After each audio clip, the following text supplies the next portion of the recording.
Dans le cadre de nos chroniques métiers, je suis allée à la rencontre de Valérie Moulin, ostéopathe animalier. Pourriez-vous vous présenter ?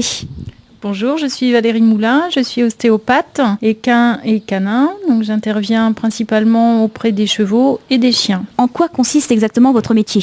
Mon métier consiste en des manipulations, j'interviens sur le physique, je suis appelée principalement pour des problèmes de locomotion, des boiteries qui ne sont pas expliquées, donc j'interviens beaucoup avec le vétérinaire, le maréchal ferrant et le dentiste pour les chevaux, et sinon beaucoup le vétérinaire pour les chiens, puisqu'on est complémentaires dans notre activité. Alors justement, pourquoi vous êtes-vous dirigé vers l'ostéopathie et non pas le métier de vétérinaire ?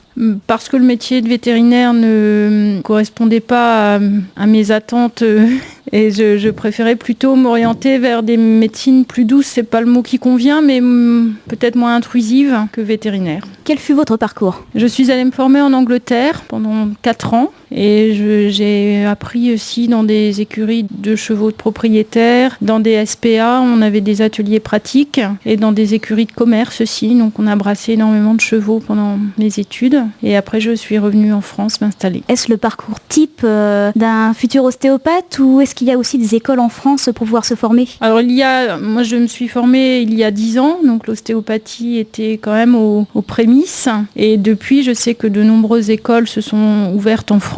Quelles sont les compétences et les qualités d'un ostéopathe animalier ? D'abord la patience, je pense que c'est la première des compétences à avoir, la patience, le calme. Et après d'être capable dans sa tête de faire très vite le lien entre la façon dont le cheval ou l'animal se déplace, tout ce qui est articulaire, tout ce qui est osseux, musculaire, il faut réussir à faire très rapidement le lien. L'idée de l'ostéopathie, c'est de trouver la cause première. Pourquoi le cheval boite ? Bon, effectivement, on peut soigner sa boiterie, mais l'idée, c'est de savoir pourquoi il boite. Il faut une capacité de synthèse, et de rapidité quand même dans sa tête. Alors vous êtes itinérante, est-ce une nécessité pour tout ostéopathe ? Alors oui, dans la mesure où, après les manipulations, il est préférable que le cheval ne bouge pas trop. Le transport peut engendrer un stress, donc c'est mieux d'aller vraiment vers le cheval. Concernant les chiens, moi j'aime bien aussi faire les chiens à domicile parce que ils sont chez eux, donc ils sont détendus. Moi j'arrive, ils sont contents de me voir. Et j'interviens aussi auprès des vétérinaires, donc là dans ce cas-là c'est en cabinet et ça se passe très bien aussi. Que diriez-vous aux jeunes qui veulent se lancer dans cette voie ? Je leur dirais allez-y.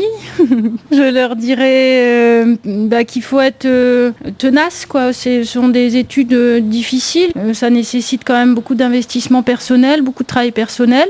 Aller plus loin, être ouvert à différentes disciplines et être très professionnel et ça peut fonctionner.